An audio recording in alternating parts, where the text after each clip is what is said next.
Good morning, welcome to Rome. It was another early start today, but that's so we could get out to the Trevi Fountain for a quick look around there, hoping that it's not going to be too busy when we arrive, and then it's going to be on to the Colosseum because we booked tickets for the 8:30 slot, which is the first one of the day, hoping again to beat the crowds.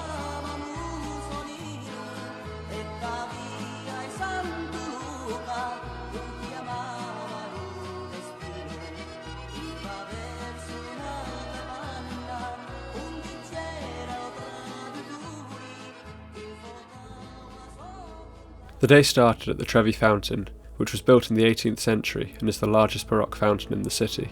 It is said that if you throw a coin using your right hand over your left shoulder, you will return to the city one day.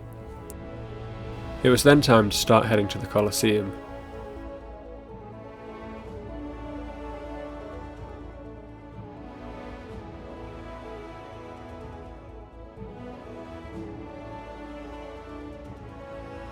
When I arrived, I was blown away at the scale of the Colosseum.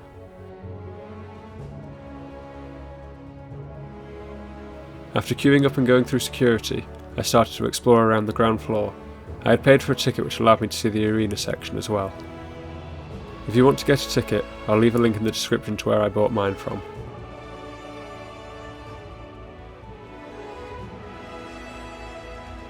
It is estimated that the Colosseum could hold 50,000 to 80,000 spectators at various points in its history, having an average audience of some 65,000 people.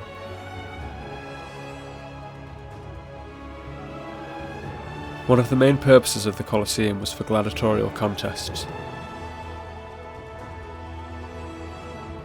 After seeing the ground floor, I headed up to the next level to get a view that the spectators would have had back when the Colosseum was in use.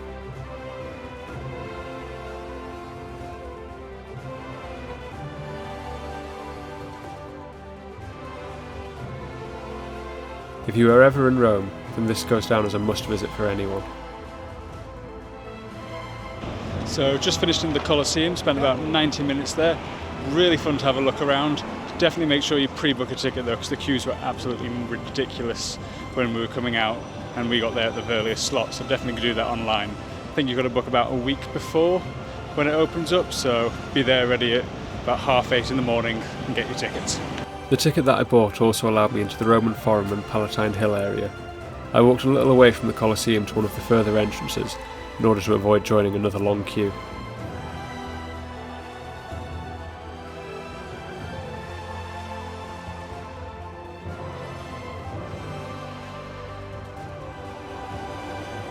As you explore around, you will come across a few super sites, which are really interesting to go inside and have a look around.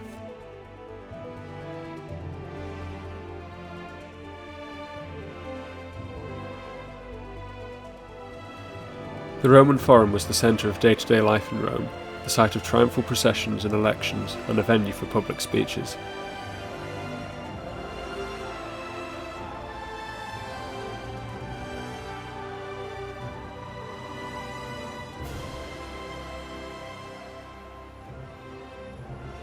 So I finished up at the Palatine Hill and Roman Forum area just by the cathedral, so headed out to St. Peter's Basilica now over in the Vatican City, hoping to get in and have a look around this. I've heard it's meant to be an incredible building. St. Peter's Basilica started construction in 1506 and wasn't completed until 1626, and it is located inside the Vatican City. It is free to get into St. Peter's. The queue took about 30 to 40 minutes for me to get inside, so ignore the people trying to sell fast pass tickets that are saying it will take 3 hours.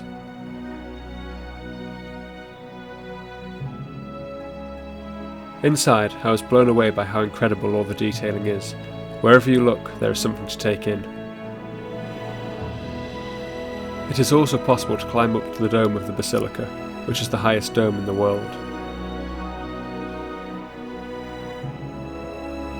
On the way up to the top, you can get a closer look at the artwork inside the dome and realise that some of them are actually mosaics.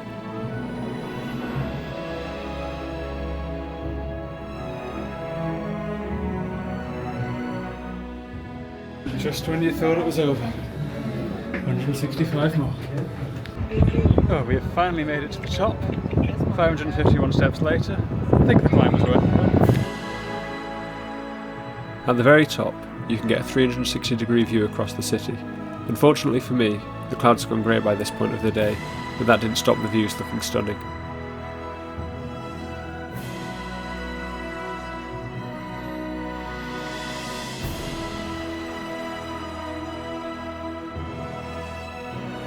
It was then time to head back down to go and look for my Italian football shirt and also a place to eat.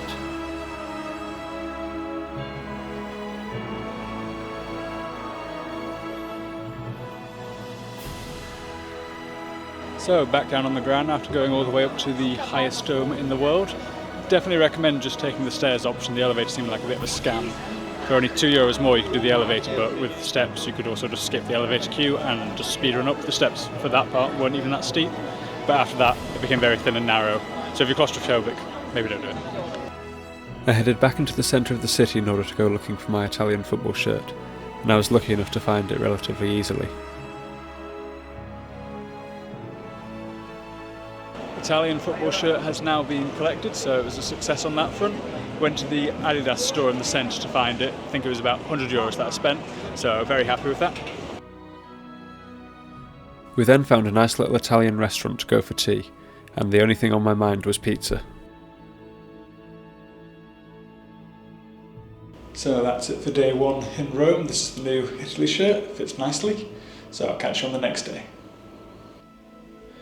Good morning, welcome to day 2 in Rome. We're going to hopefully see all the sights we didn't get to see on the first day, so let's get to it. Day 2 began by heading out to the Catacombs of St Callixtus, which is along the Appian Way.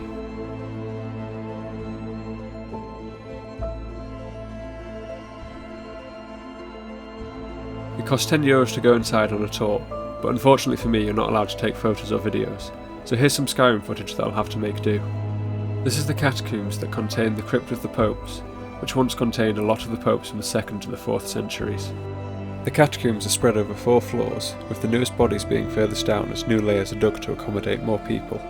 Apparently, if you were to stretch out all the corridors, it would be an impressive 22 kilometres long. After the tour was finished, I had a walk along some more of the Appian Way in search of some of the original cobblestones that we used. Along the way, there are plenty of interesting features that you can go and have a look around. It is also possible to do some cycling tours, however you want some good rear padding based on some of the pathways that I saw.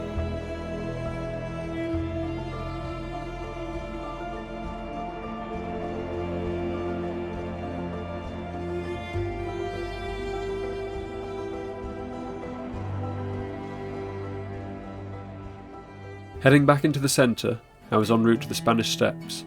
I knew I was in the right place when a massive crowd of people appeared in front of me.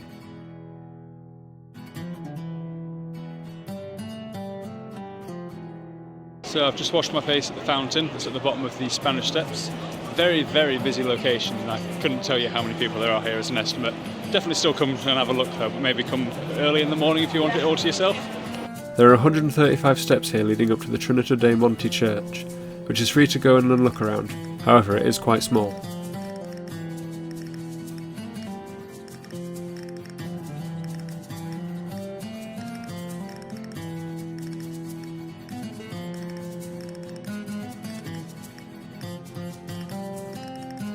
If you come during the middle of the day, you might be way to go out to get that perfect Instagram photo, as you'll be competing with thousands of others.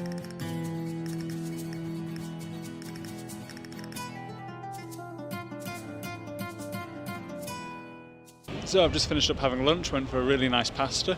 So next up is going to see the Pantheon. The Pantheon feels quite out of place in the city, as it is surrounded by more modern buildings. It is one of the best preserved Roman buildings, mainly due to it being in continuous use throughout history. At the centre of the domed roof is the oculus, which is the only natural light source for the Pantheon.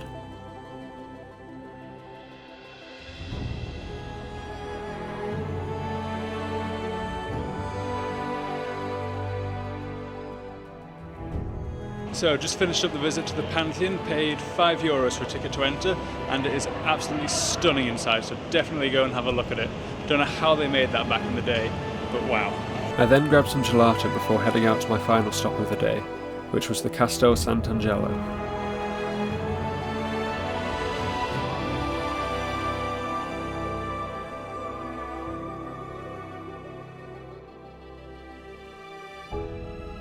I believe the entrance ticket was €16, which might sound a bit steep, but I spent so much time inside exploring around, so I reckon it was worth it.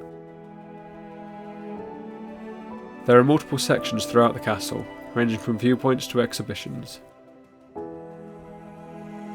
The castle was built between 123 and 139 AD, which is so long ago. It's impressive just how well this castle remains.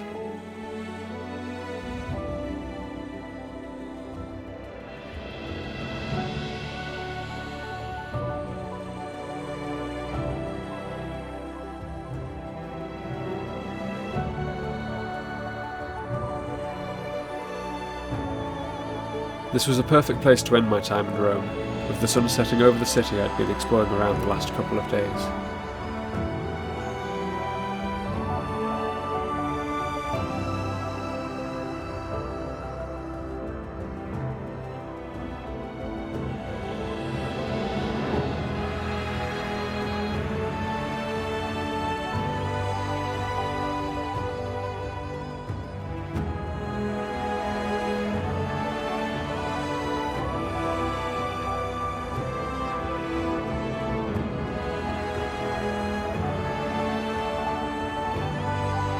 So I've just been around Castel Sant'Angelo, it's this one just behind me here. Highly recommend going to that one. The views from the top are beautiful across the city, especially coming nearer the end of the day as the sun's setting. It's amazing. I mean, just look at the light on it now, it's incredible. So we're at the end of my Italian adventure in Rome.